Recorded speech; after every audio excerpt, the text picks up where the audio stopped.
grabar entonces y voy a compartir pantalla para la presentación en PowerPoint. Ya está. Okay.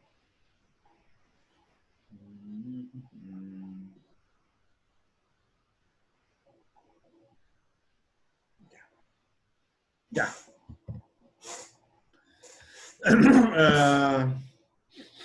Bien, a ver, formalmente, ¿no es cierto?, lo que había comentado en la clase anterior, en algunas clases anteriores. No me veo. ¿Qué diablos pasa aquí? Bueno.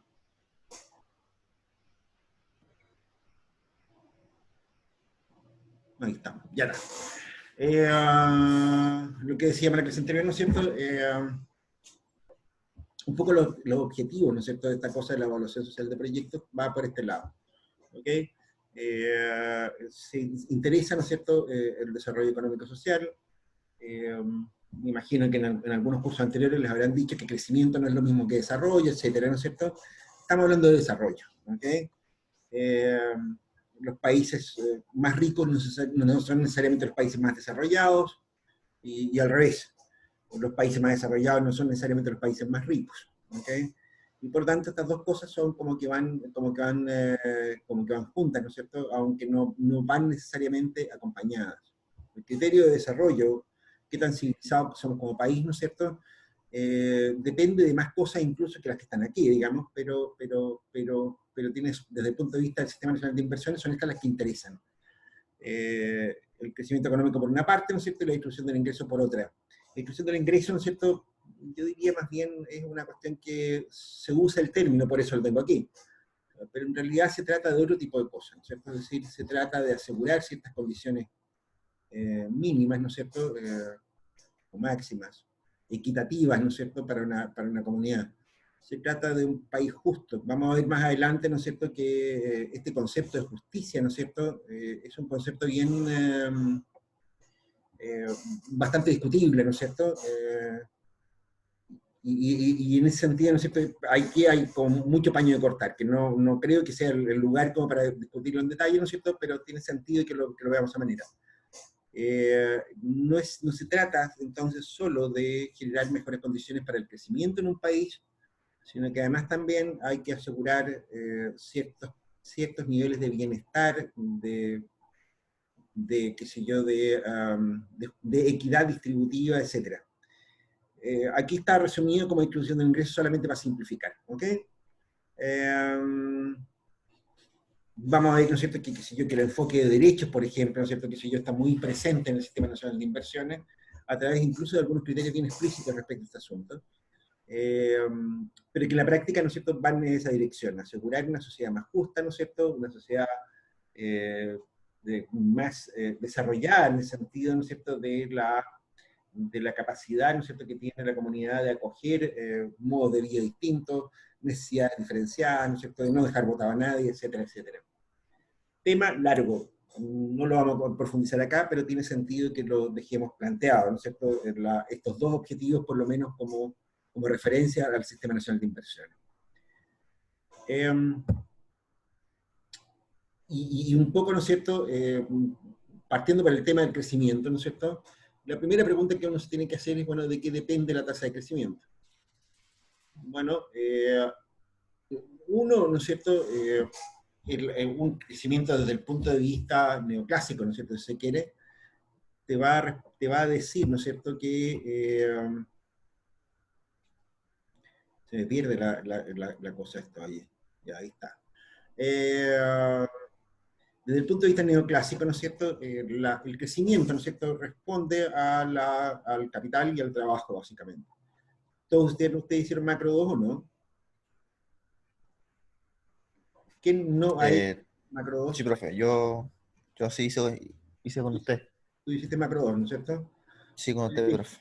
Roberto, Roberto. Esther, ¿hicieron macro 2? No, teníamos solo microeconomía y después macroeconomía. Que el control de gestión no tiene macro 2, tiene solamente macro 1. Ya. Bueno, lástima. ¿Y tú, Roberto? Por eso, soy de control de gestión, no tenemos macro 2. Tú dijiste ya.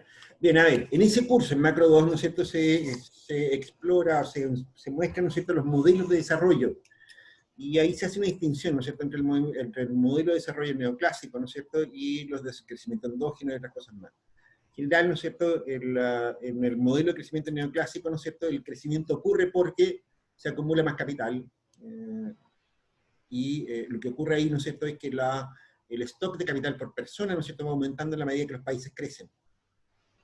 Cuando las personas tienen más capital disponible para trabajar, ¿no es cierto?, se hacen más productivos, y por lo tanto hay un crecimiento en la productividad también, ¿no es cierto?, debido a la acumulación de capital. ¿Okay? Bueno, eso es más o menos obvio, ¿no es cierto? Un trabajador con una pala hace bastante menos que un trabajador con un bulldozer, evidente, ¿no es cierto? Un poco, ¿no es cierto?, esa es la lógica del modelo de crecimiento neoclásico. ¿Okay? En la medida, ¿no es cierto?, que tú acumulas más capital, ¿no es cierto?, este capital va a ser más productivo el trabajador, y por lo tanto vamos a mostrar más crecimiento, más bienestar en la población. Por supuesto, la acumulación de fuerza de trabajo, ¿no es cierto?, significa, ¿no es cierto?, que mientras más gente esté trabajando, ¿no es cierto?, por lo tanto va a haber mayor riqueza, ¿no es cierto?, va a haber mayor producción, mayor actividad económica, ¿no es cierto?, y eso también va a redundar finalmente, ¿no es cierto?, en mayores niveles de ingresos por persona o mayor nivel de ingresos para el país. ¿Ok? Esos dos son los dos grandes grupos de factores productivos, ¿no es cierto?, ¿cómo se llaman?, que explican el crecimiento desde el punto de vista del modelo neoclásico de crecimiento.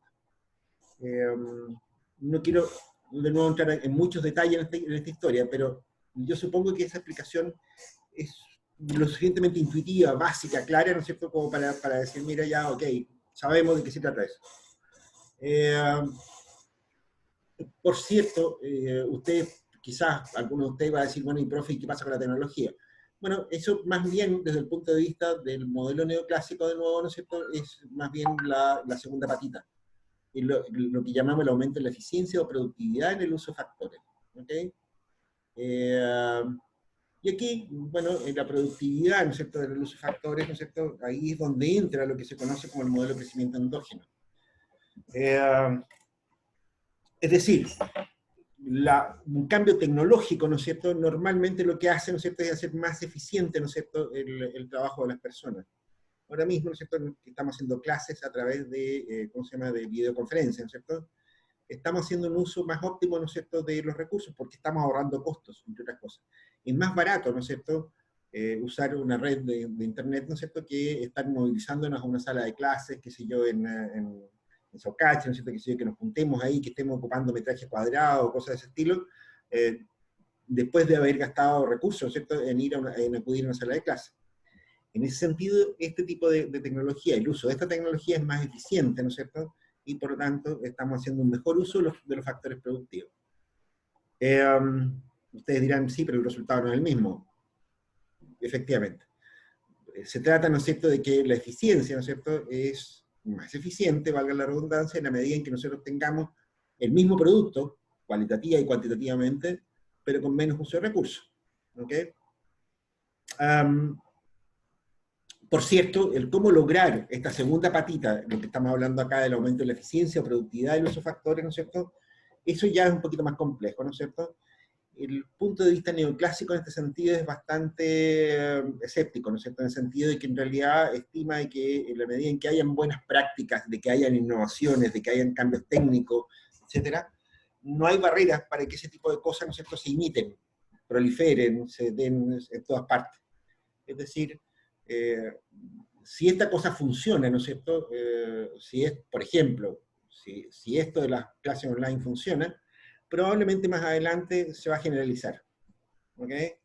O sea, no hay manera de contener, ¿no es cierto?, el aumento en la rentabilidad de las inversiones, o la productividad del trabajo, o la calidad de la forma en que las personas trabajan. Se va a imitar. De hecho, el mercado, desde el punto de vista neoclásico nuevamente, genera los incentivos suficientes para que la gente esté interesada en imitar. ¿Ok? O lo que es lo mismo,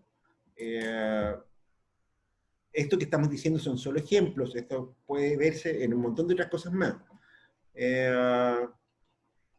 no sé, salgamos en un medio segundo el ejemplo de las universidades.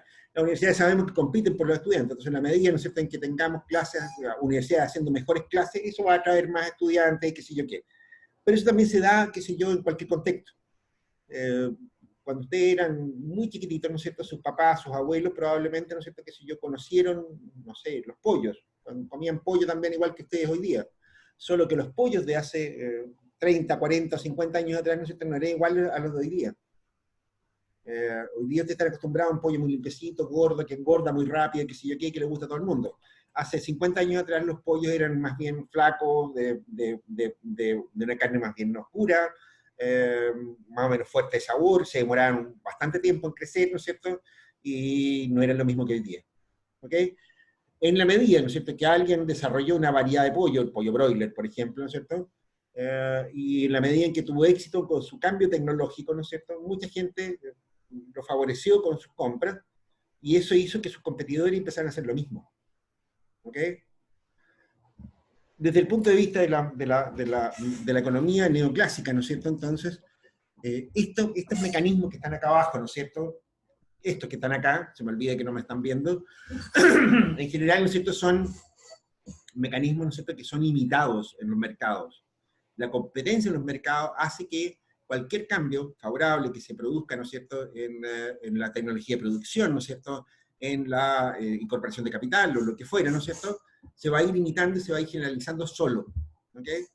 Los modelos de crecimiento neoclásico te dicen, ¿no es cierto?, que eso ocurre y por lo tanto las economías tienden a converger. Ahora, por cierto, eso depende también, ¿no es cierto?, de otros factores productivos. En ese sentido, la inversión pública es un factor productivo más. ¿Ok? A ver, es indudable, ¿no es cierto?, que si no existiera la red de telecomunicaciones que existe hoy día, ¿no es cierto?, nosotros no podríamos estar comunicándonos para hacer clases por videoconferencia. En gran medida, ¿no es cierto?, la existencia de esta red de telecomunicaciones, ¿no es cierto?, se debe a proyectos de inversión pública. ¿Ok? El solo hecho de que haya una red eléctrica distribuida en todo el país, ¿no es cierto?, significa que todo el mundo puede tener acceso a Internet, entre otras cosas. El hecho, ¿no es cierto?, de que el Estado administre, ¿no es cierto?, los anchos de banda para el espectro radioeléctrico, ¿no es cierto?, para que las empresas de comunicaciones puedan llevar, qué sé yo, las señales de cable, ¿no es cierto?, las señales de Internet, eso permite, ¿no es cierto?, que nosotros tengamos una videoconferencia. El hecho de que el Estado se preocupe de tener caminos, puertos, aeropuertos, etcétera, ¿no es cierto?, permite que las empresas trabajen, ¿no es cierto?, y puedan hacer eficiente su producción y competir con otras de afuera. ¿Ok? Quizás algunos de ustedes se han preguntado, por ejemplo, qué sé yo, bueno, ¿por qué? A ver, Chile es un país minero, ¿no es cierto? Pero nosotros producimos mucho cobre, todos lo sabemos. Y Argentina no. Argentina no produce cobre, ¿no es cierto?, ni exporta minerales, nada que se le parezca. Es una tremenda suerte, ¿no es cierto?, de que solamente para el lado de la cordillera de los Andes haya cobre, ¿no es cierto?, para el lado chileno. Porque casi todos los minerales de cobre están pegados a la cordillera. Son muy pocos los que están cerca del mar. En realidad todos los grandes minerales, ¿no es cierto?, están pegados a la cordillera. Pero por el lado chileno. La media suerte, ¿no? ¿Cómo ocurrió eso tan raro de que el cobre se concentró en el lado chileno y nada en el lado argentino o boliviano, por ejemplo? ¿Alguien ha pensado en esa curiosidad? Esther tiene la mano levantada. ¿Por qué? Esther. No, profesor, ni idea, la verdad, no había pensado en eso. No es que tienes la mano levantada. ¿Te bajo la mano? No, hace rato la levanté. Ah, bueno, ya. Bien, a ver. Mira, la realidad es que no es tanta suerte. No es tan así la cosa. Lo que pasa, muchachos, en realidad lo que pasa, ¿no es cierto?, es que en el lado chileno, ¿no es cierto?, se puede explotar el cobre. Porque en el lado argentino, ¿no es cierto?, si hay cobre, en realidad no es económico explotarlo. ¿Por qué ocurre, no es cierto?, que si yo, si tú tienes un mineral, que si yo, a la altura de, no sé, del Teniente, en Rancagua, ¿no es cierto?, y quieres sacar el mineral por el lado argentino, ¿no es cierto?, te va a echar 1.500 kilómetros, 2.000 kilómetros en camión. Eso es inviable. No hay ninguna tecnología de explotación de cobre que permita viajar con minerales de cobre, ¿no es cierto?, desde 2.000 kilómetros para llegar a un puerto. En ese sentido, ¿no es cierto? Chile, ¿no es cierto?, tiene mineral, ¿no es cierto?, en la cordillera, pero es que además, en realidad, la suerte que tiene, ¿no es cierto?, es que es un país largo y angosto. El ancho medio de Chile no son más de 100 kilómetros, en promedio. ¿Ok? Eso permite, ¿no es cierto?, que la producción de cobre pueda llegar a costos bajos al mar. No solamente la distancia. El hecho de que existan buenas carreteras, de que existan buenos puertos, permite que la producción de cobre sea eficiente en Chile. ¿Ok? Fíjate lo que estamos diciendo, la infraestructura pública hace viable, ¿no es cierto?, la inversión en proyectos minerales, ¿no es cierto?, que son privados esencialmente. De hecho, ¿no es cierto?, las inversiones públicas, ¿no es cierto?, tienen esa característica. Están al servicio, ¿no es cierto?, de las personas, pero también de la actividad productiva. Y sin esas inversiones públicas, la verdad es que la cosa no andaría nada. Andaría muy mal. Ustedes ubican al decano del que fuera presidente del Banco Central, el Pepe de Gregorio. José de Gregorio, ¿lo ubican? Él tiene su tesis, ¿no es cierto?, sobre la importancia de la eficiencia del Estado, ¿no es cierto?, en el desarrollo de los países, y él encuentra una relación muy fuerte entre la eficiencia del sector público, ¿no es cierto?, y el desarrollo de los países. ¿Ok? Quizás ustedes, y si quieren, todavía les falta convencerse. Todo esto que estamos viendo ahora sobre Internet, y qué sé yo, ¿no es cierto?, las videoconferencias, qué sé yo, qué, ¿no es cierto?, tiene su origen, adivinen en qué. ¿Alguien conoce algo de la historia de Internet? Fíjate tú, ¿no es cierto?, que hace un tiempo atrás me acordé de un ministro, ¿no es cierto?, que se tiró un despropósito más o menos, que estaban planteando generar un montón de incentivos, de beneficios, para traerse a Amazon para acá. ¿Se acuerdan ustedes de esa historia? Y le preguntaron por qué, ¿no es cierto? Entonces él dijo, mire, que en realidad a nosotros nos interesa que vengan empresarios, ¿no es cierto?, que no le pidan ni un peso al Estado, ¿no es cierto?, y que generen riqueza. Y Amazon es uno de esos. Y no podía estar más equivocado. Amazon existe gracias a Internet. ¿Ok? ¿Y de dónde salió Internet? Fíjate que Internet, ¿no es cierto?, en realidad, en sus orígenes, ¿no es cierto?, es una red militar de soporte a las comunicaciones. ARPANET, que se llamaba, que era un proyecto que empezó en la década de los 50 en Estados Unidos, hacia la década de los 70, ¿no es cierto?, incorporaba dentro de esa red de comunicaciones estratégicas, ¿no es cierto?, de respaldo, algunas universidades que eran contratistas del ejército, que estaban desarrollando armas, básicamente, ¿no es cierto?, sistemas de defensa, etcétera, ¿no es cierto?, y por eso estaban conectadas a la red de comunicaciones estratégicas del gobierno norteamericano. Y resultó que los académicos y los profes que trabajaban en esas universidades, ¿no es cierto?, empezaron a usar los sistemas, ¿no es cierto?, para comunicarse cosas entre ellas, para comunicarse entre ellos, ¿no es cierto?, por escrito, una especie de chat, si se quiere, pero también a compartir archivos, qué sé yo, experiencias y otras cosas más.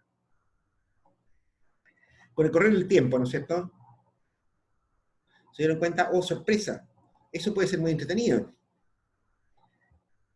Cuando finalmente se deciden abrir esta red, ¿no es cierto?, a través de las universidades, ¿no es cierto?, ya existían un montón de cosas que para ustedes son familiares hoy día. Por ejemplo, los protocolos IP. Los protocolos IP, ¿no es cierto?, son la base, ¿no es cierto?, para poder identificar, qué sé yo, el emisor con el receptor de un mensaje. Ustedes saben que Internet se basa en paquetes de información que viajan a través de la red, viajan a un lugar definido por un protocolo IP, por un número IP. ¿Ok? El sistema de comunicaciones IP había sido desarrollado, ¿no es cierto?, en este proyecto de comunicaciones estratégicas. Más todavía, resultaba, ¿no es cierto?, que como se trataba de comunicaciones estratégicas, ¿no es cierto?, estas comunicaciones iban encriptadas, para que no las pudieran espiar o, qué sé yo, verlas desde otra parte. Ese protocolo de encriptación es el mismo que permite hoy día, ¿no es cierto?, por ejemplo, qué sé yo, hacer transacciones bancarias en línea. De hecho, Internet sin el protocolo de comunicaciones, que permite la transmisión encriptada de datos, ¿no es cierto?, no se podría usar prácticamente Internet, porque sería el reino de la copia, de qué sé yo, de los hackers, ¿no es cierto?, y de un montón de otras cosas más. Fíjate tú lo que te acabo de decir. La idea de comunicaciones, ¿no es cierto?, a través de computadoras, los protocolos de identificación del receptor emisor, los protocolos de transferencia de datos, ¿no es cierto?, encriptados, etcétera, etcétera, etcétera. Todo eso es invento son desarrollados por proyectos públicos de la defensa norteamericana. Y eso es lo que permite, ¿no es cierto?, que se generen productos de mercado, ideas de mercado, ¿no es cierto?, como la Internet.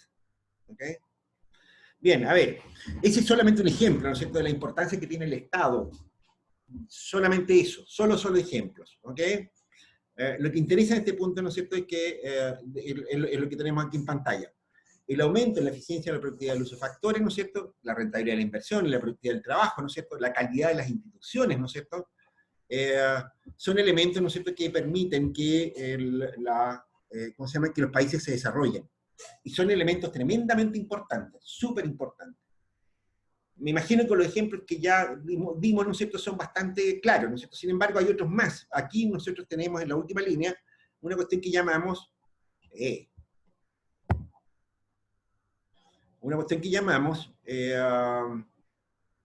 la calidad de las instituciones, las reglas claras, la confianza, la corrupción. Bueno, esto, yo diría, está muy de moda hoy día, ¿no es cierto?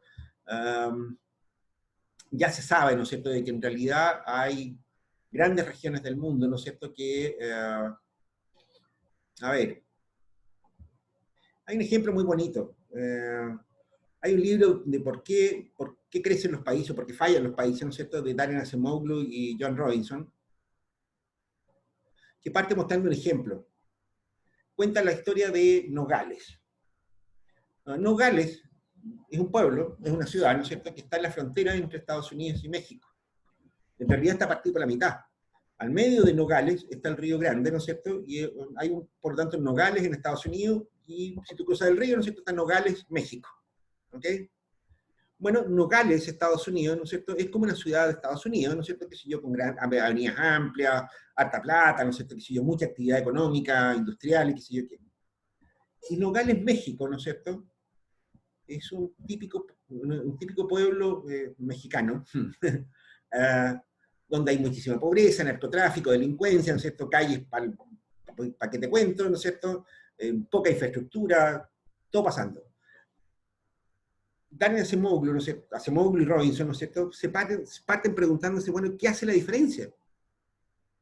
En un pueblo, ¿no es cierto?, que hasta principios del siglo XX, ¿no es cierto?, era un solo pueblo, ¿no es cierto?, cuando se produce la anexión de Estados Unidos, qué sé yo, sobre de los territorios que eran mexicanos en su tiempo, qué sé yo, ¿no es cierto? Eso era un solo pueblo, y estamos hablando de no hace mucho tiempo atrás. Estamos hablando de hace un siglo apenas, ¿no es cierto? Y sin embargo, los dos pedazos de la ciudad, ¿no es cierto?, son tan diferentes. ¿Por qué? ¿Por qué son tan distintos Nogales, México, de Nogales, Estados Unidos? La respuesta, en los términos de Acemoglu y Robinson, va por acá. ¿Ok? Por la cuestión de las reglas claras, la confianza, la corrupción. Porque el Estado institucionalmente funciona en Estados Unidos y el Estado no funciona en México. ¿Ok? Por supuesto, ellos hablan de qué sé yo, de instituciones distributivas y instituciones participativas, en fin, se meten en otro rollo, ¿no es cierto? Pero no son los únicos autores que se han fijado que en realidad los países pueden tener condiciones muy parecidas, ¿no es cierto? Pueden tener la misma gente incluso, ¿no es cierto? El mismo tipo de gente, por decirlo de alguna manera. Sin embargo, si no han logrado tener instituciones que funcionen, ¿no es cierto?, la verdad es que no logran desarrollarse. ¿Ok? Como ese ejemplo, muchísimos otros. ¿Okay? No quisiera atiborrar los ejemplos, ¿cierto? Pero de verdad, ¿no es cierto?, la investigación en economía hoy día, ¿no es cierto?, gran parte de ella va por este lado. Hay una tesis que es muy famosa, ¿no es cierto?, de Robert Putnam sobre el desarrollo, ¿no es cierto?, de los países. Aquí, que está muy semejante a esto que hablamos acá, las reglas claras, la confianza, la corrupción. Hay muchos textos, ¿no es cierto?, que muestran que el desarrollo europeo, ¿no es cierto?, es muy diferente si tú recorres Europa entera.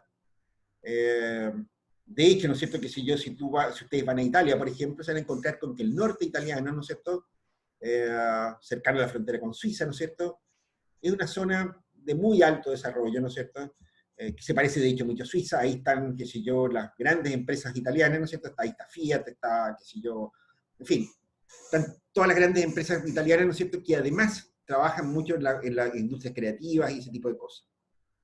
Si ustedes viajan hacia el sur de Italia, ¿no es cierto?, se van a encontrar con que parece un viaje en el tiempo. Roma, ¿no es cierto?, es una capital grande, ¿no es cierto?, pero de desarrollo medio, y más al sur de Italia, ¿no es cierto?, se encuentran con Sicilia, Calabria, lugares donde, qué sé yo, la gente vive poco mejor que en la Edad Media. Todavía hay gente que vive en cavernas en esa zona, y en esa zona, ¿no es cierto?, lo que predomina es la carencia del Estado. Ahí son la zona de la mafia, de la Cosa Nostra, de la 'Ndrangheta, de todo ese tipo de tonterías, ¿no es cierto?, de las mafias italianas, y el nivel de desarrollo institucional que tiene el sur italiano es lo que hace la diferencia. Como ese ejemplo, ¿cierto?, en Europa hay muchísimas zonas que tienen cosas parecidas a eso. El norte de Italia se parece más a Suiza que al sur de Italia. Mira lo que estamos diciendo. Italia es un solo país, ¿no es cierto? Por lo tanto, las reglas del juego son las mismas en el norte de Italia que en el sur de Italia. Sin embargo, ¿no es cierto?, hay otros elementos, ¿no es cierto?, lo que llama capital social, Putnam, que es diferente, ¿no es cierto?, en el sur que en el norte. ¿Ok?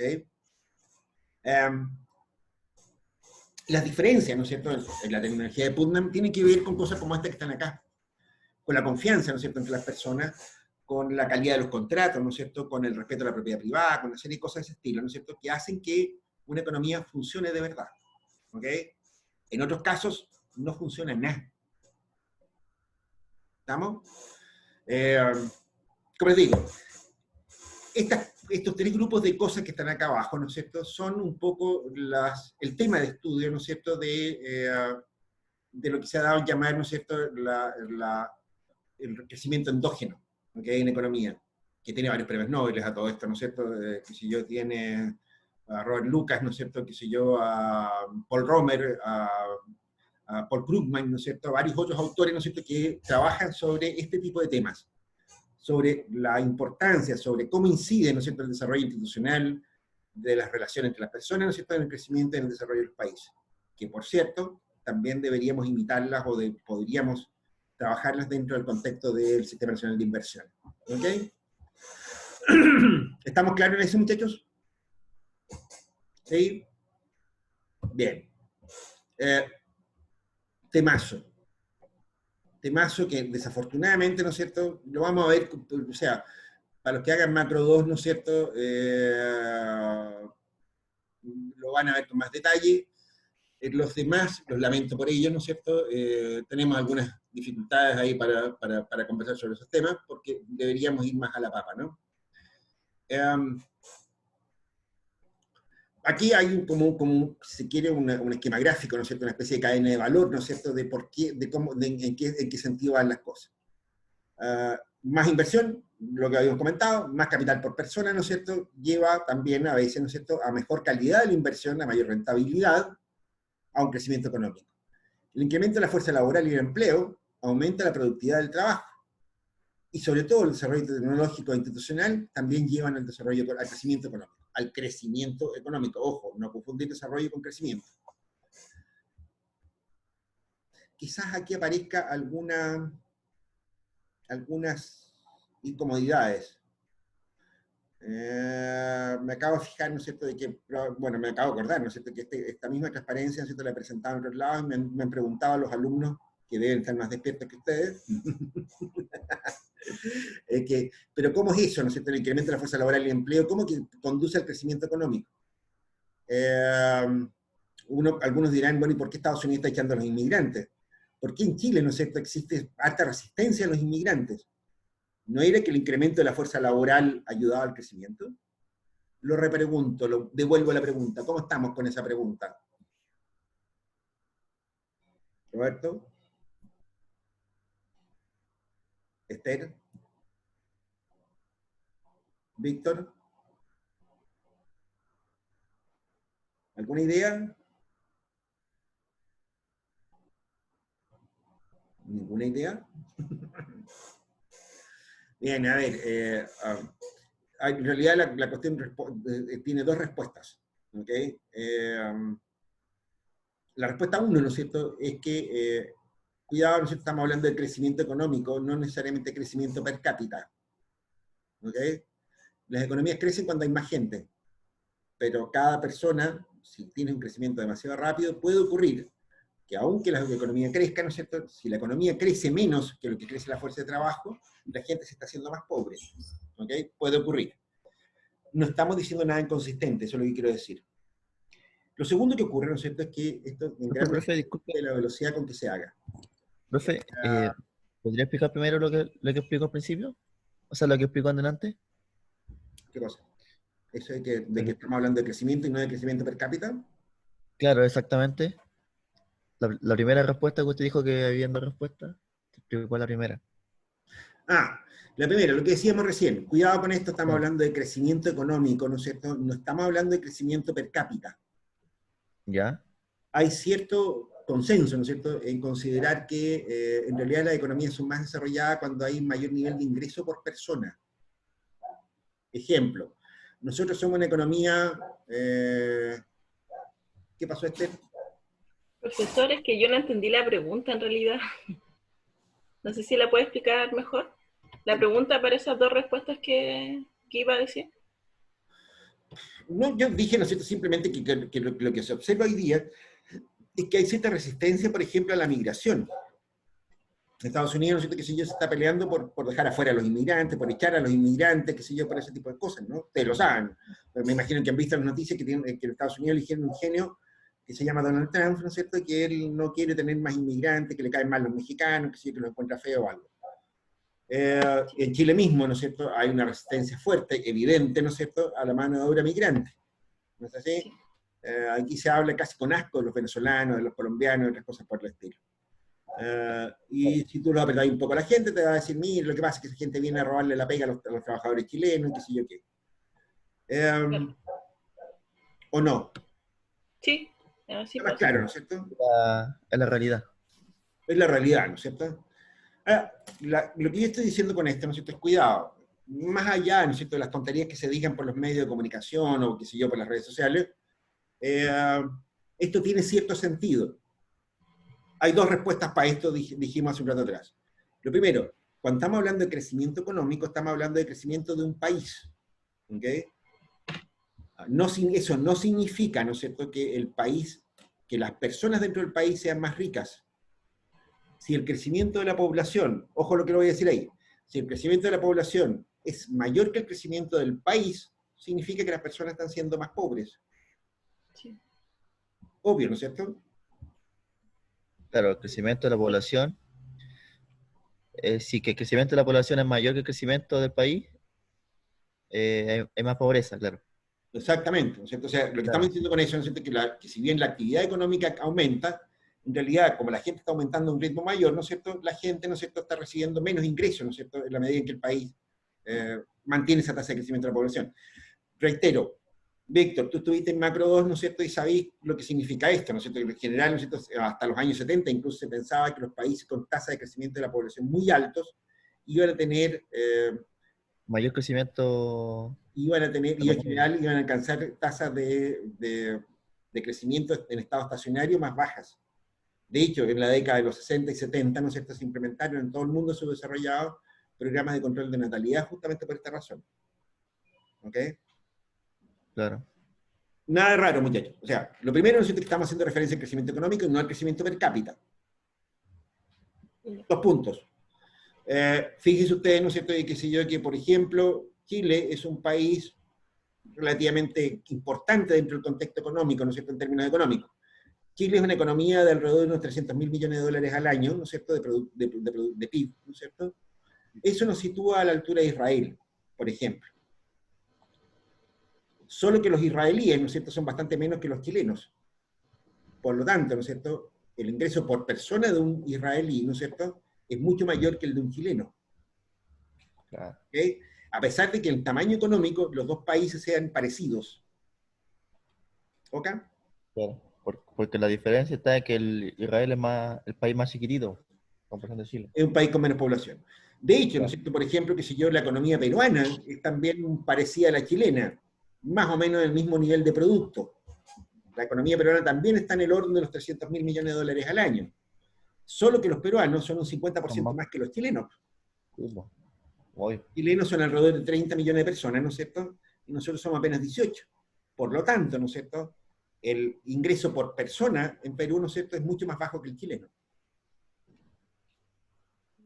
¿Estamos claritos? Sí. Sí. Bien. Esa es una primera aclaración. La segunda aclaración, ¿no es cierto?, es que en realidad no es muy sorprendente, ¿no es cierto?, de que si tú incrementas, ¿no es cierto?, la disponibilidad de cualquier factor productivo, ¿no es cierto?, si la incrementas muy rápido, ¿no es cierto?, eso pasa, ¿no es cierto?, entonces lo que va a ocurrir ahí es que va a disminuir el valor de ese factor productivo, porque es más abundante. ¿No es así? Tiene que pasar un tiempo antes de que este se haga escaso, ¿no es cierto?, y empiecen a aparecer iniciativas de ahorro. Pensémoslo de la siguiente manera.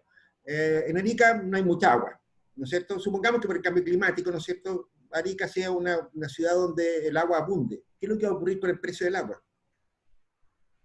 Supongamos que en Arica, qué sé yo, por este efecto del cambio climático, empieza a llover todos los años, ¿no es cierto?, qué sé yo, y hay agua a patás, ¿no es cierto?, y a nadie le importa la cantidad, el agua que haya. ¿Qué es lo que va a ocurrir con el precio del agua? Va a bajar, Va a va a bajar. bajar por... Va a disminuir el precio del agua, ¿no es cierto? Y uno va a decir, bueno, pero ¿cómo? ¿No es que el agua generaba riqueza? Sí, pero no tan rápido. ¿Okay? La respuesta va por ese lado.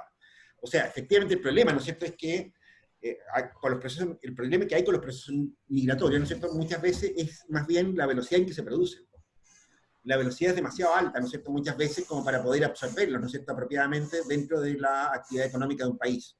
¿Okay? Y por eso en el corto plazo la gente piensa, observa, ¿no es cierto?, de que en realidad lo que hacen los migrantes es traer pobreza y no riqueza.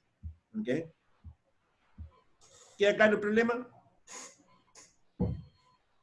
Eso era una especie de digresión imprescindible, ¿no es cierto?, respecto a este tema, ¿no es cierto?, que a veces se presta para confusiones.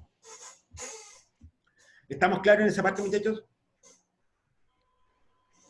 Sí, profe. Sí, profe. Bien, fíjate que aquí, ¿no es cierto?, lo que tenemos acá es que, acá lo que tenemos, ¿no es cierto?, es lo que hemos llamado brecha de crecimiento para el desarrollo. Este límite de los $20.000 per cápita, ¿no es cierto?, medido en dólares paridad del poder de compra, ¿no es cierto?, es un límite bastante importante, ¿no es cierto?, para, ¿cómo se llama? De estos $20.000 per cápita, ¿no es cierto?, se supone que definen algo así como la clase media dentro de los países. Un país, ¿no es cierto?, que está en los $20.000 per cápita por persona al año, ¿no es cierto?, ya es un país de cierto nivel de desarrollo interesante. Ya no es un tercermundista, ¿no es cierto?, ni un sudaca subdesarrollado, nada que se le parezca, es un país ya clase media, ¿ok? Supongamos, en este ejercicio lo que tenemos acá, ¿no es cierto?, es que nosotros partimos de, qué sé yo, de una renta de $18.000 per cápita al año. Y comparamos, ¿no es cierto?, a distintas tasas de crecimiento medio, cuánto tiempo nos demoramos en llegar a distintas metas. Eso es el ejercicio que estamos haciendo aquí. Fíjate, ¿no es cierto?, lo que nos está diciendo acá. Si nosotros crecemos al 2%, ¿no es cierto?, y partimos de los $18.000 per cápita, ¿no es cierto?, para llegar a los 20.000 nos demoramos 5 años. Si creciéramos al 2,5, nos demoraríamos 4. Si crecemos al 4,5%, nos demoramos 2 años. Toma. Si queremos alcanzar la meta de $25.000 per cápita, ¿no es cierto?, y crecemos al 2, nos vamos a demorar 17 años. Si crecemos al 4,5, nos vamos a demorar 7 años. Fíjate, pasar del 2 al 2,5 promedio significa que la meta de 25.000 años, ¿no es cierto?, se reduce en menos de la mitad. En vez de 17 años, te demoras 7. ¿Estamos claros? Eso ilustra, ¿no es cierto?, la importancia, ¿no es cierto?, de la eficiencia, ¿no es cierto?, en el uso de los recursos, muchachos. ¿Okay? Muchas veces, ¿no es cierto?, uno dice, oye, pero ¿qué? Si crecemos un poquito menos, ¿qué importancia puede tener eso? Bueno, aquí está la importancia. Ocurre que la velocidad de crecimiento, ¿no es cierto?, la velocidad media de crecimiento, tal como su nombre lo indica, es una velocidad, pero es exponencial. Entonces los impactos de mediano plazo son enormes. ¿Ok?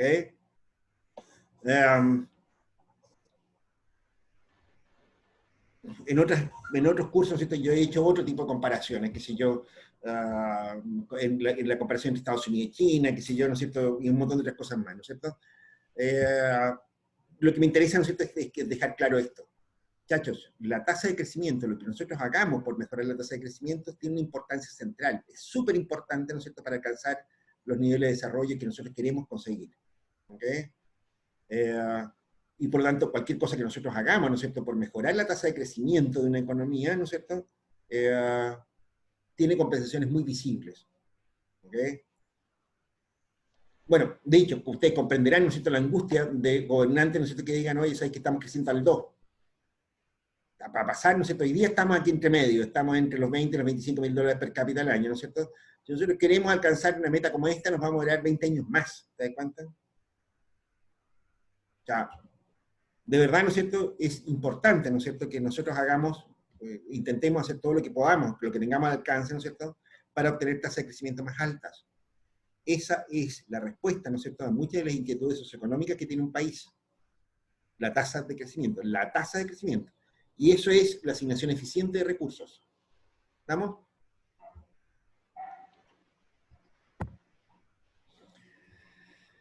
En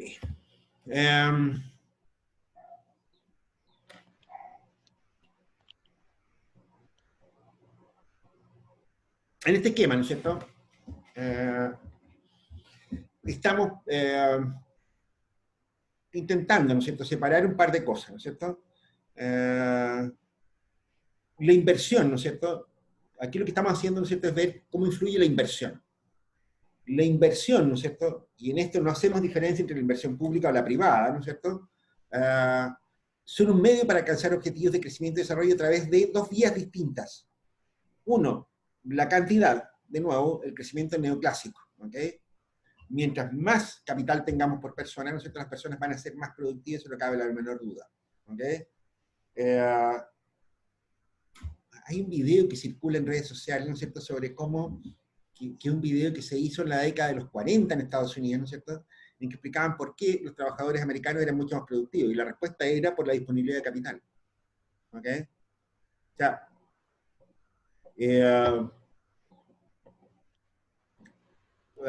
y nosotros vimos cosas, ¿no es cierto?, fantásticas, ¿no es cierto?, que si yo, como en China, ¿no es cierto?, levantaron una semana en un hospital, y acá nos demoramos 10 años. ¿Ok? La lógica, ¿no es cierto?, de la expansión de la capacidad productiva del país, ¿no es cierto?, tiene que ver con la relación capital-trabajo, la cantidad de capital por persona, ¿no es cierto?, que hay. Pero ese capital, ¿no es cierto?, puede ser muchas cosas. Da lo mismo, ¿no es cierto?, muchas veces que las empresas privadas, ¿no es cierto?, no tengan tanto capital si es que viven en una economía, ¿no es cierto?, en un país que tiene una gran infraestructura de soporte, de apoyo. ¿Ok? O lo que es lo mismo, ¿no es cierto?, en alguna medida, ¿no es cierto?, nosotros tenemos buenos sistemas de comunicaciones, ¿no es cierto?, vale la pena tener buenos computadores, teléfonos, qué sé yo, ¿no es cierto?, porque tenemos una buena red de comunicaciones. ¿Ok? En general, el capital es complementario uno con otro. ¿Ok? Eso. Pensaba poner otro ejemplo, ¿no es cierto?, pero a punta de ejemplo, ¿no es cierto?, vamos no mucho. Y por el otro lado, ¿no es cierto?, la otra razón por la cual la inversión ayuda al crecimiento, ¿no es cierto?, es por la línea de acá, el aumento de la productividad, en la rentabilidad de la inversión. Aquí es más calidad de la inversión que cantidad de la inversión. ¿Ok? Y aquí es donde empiezan los problemas nuestros, en la práctica. Bien, invirtamos, pero invirtamos bien. ¿Ok? En general, ¿no es cierto?, para un país de un nivel de desarrollo como el nuestro, ¿no es cierto?, o sea, en todos los países del mundo pasa lo mismo, digamos, pero invertir tiene un costo. Desde el punto de vista público, ¿no es cierto?, qué sé yo, si uno gasta, no sé, 100 millones de dólares en construir un hospital, a ver, 100 millones de dólares tienen infinitas otras aplicaciones, ¿no es cierto?, que podrían ser muy útiles. ¿No es así? Con 100 millones de dólares tú podrías mantener completo el programa de alimentación preescolar, ¿no es cierto?, en Chile, en vez de construir un hospital. ¿Se dan cuenta? Entonces, en los países como el nuestro, ¿no es cierto?, y en general en todos, digamos, pero en el nuestro también todavía se nota mucho, la asignación de recursos, ¿no es cierto?, es una decisión política difícil. ¿Ok? Es una decisión política muy difícil. Sacar plata de un lado, ¿no es cierto?, para invertirlo, ¿no es cierto?, significa sacrificar consumo presente, y las necesidades de las personas, en cualquier momento del tiempo, ¿no es cierto?, son muy apremiantes, son muy fuertes. Yo creo que hoy día se nota mucho más, ¿no es cierto?, a propósito de la crisis del COVID, ¿no es cierto?, y en ese sentido, ¿no es cierto?, yo creo que esto no necesito recalcarlo mucho. ¿Ok? Lo que me importa en este punto, muchachos, es que quede claro esa cuestión. En economía estamos trabajando con recursos escasos siempre. Cada vez que te dicen, oiga, ¿cómo que no hay plata para hacer tal o cual cosa si podría sacarse plata de otra? ¡Ey, momento! Sacar plata de un lado para otro, ¿no es cierto?, no es fácil. ¿Ok? Hace poco leía por ahí, ¿no es cierto?, que alguien se quejaba de que se seguía pasándole plata para la promoción del arte, que todavía está al fondo, ¿no es cierto?, de cultura y las artes. Y alguien alegaba por ahí que por qué les tenemos que estar pasando plata a los artistas, ¿no es cierto?, cuando estamos en una emergencia sanitaria. ¿Qué les parece ese argumento? ¿Qué tal ese alegato? ¿Ustedes están de acuerdo en que nosotros deberíamos quitarle la plata a los artistas para seguir comprando más comida, más ventiladores mecánicos, más no sé qué otras cosas más?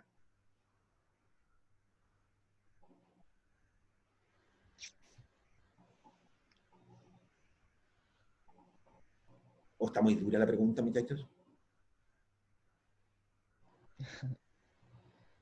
Sí, yo creo que la pregunta, profe. ¿Ah? ¿Qué pasó, Roberto? Yo creo que la pregunta. ¿La pregunta queréis que la repita? Sí, por favor.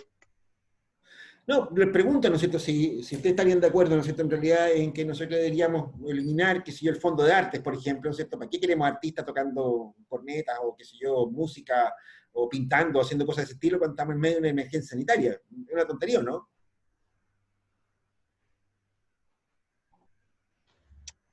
Es que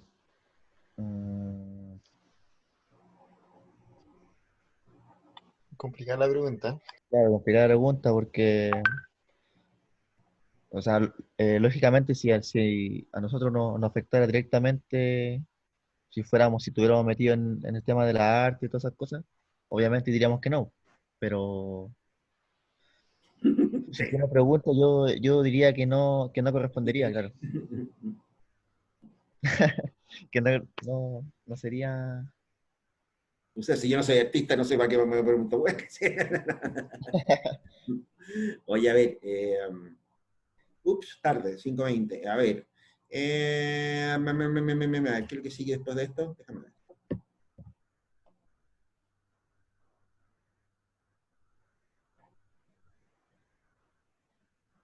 Ya, aquí estamos desarrollando un poco más el tema. Oye, a ver, esta cosa nosotros la vamos a tener que dejar por aquí, ¿no es cierto? Por un poco por la planificación de lo que estábamos haciendo. O sea, yo creo, ¿no es cierto?, que de aquí para adelante, ¿no es cierto?, la cosa se nos hace medio pelúa la cosa. Les propongo, ¿no es cierto?, o sea, paremos acá, ¿no es cierto?, que si yo, aquí vamos a parar la grabación, etcétera, ¿no es cierto? Y pasamos a la sección foro, ¿ok? Aquí hay algunos temas, ¿no es cierto?, que vale la pena, ¿no es cierto?, comentarlos, ¿no es cierto?, más allá de la materia, ¿no es cierto? Y tiene cierto sentido, ¿no es cierto?, que lo discutamos. Piensen en ese par de temas de lo que estábamos diciendo, ¿no es cierto? Es decir, aquí este trade-off, ¿no es cierto?, entre calidad, ¿no es cierto?, de la inversión. Recordemos que estamos hablando de platas públicas, ¿no es cierto?, en general. El sector público, ¿no es cierto?, debe decidir, y muchas veces de manera política, ojo con eso, tiene que decidir políticamente, ¿no es cierto?, si sigue metiéndole plata a salud, ¿no es cierto?, por ejemplo, y quitársela, no sé, a defensa, al fondo de las artes, a ciencia y tecnología, etcétera, etcétera. Démosle un par de vueltas a eso, ¿no es cierto? Paramos por ahora la presentación. Esta transparencia, ¿no es cierto?, por supuesto, las voy a distribuir en algún minuto. Supongo que una vez que pase eso, a menos que quieran que se las distribuya antes. ¿Qué prefieren ustedes, tener las transparencias antes o después de las clases? No,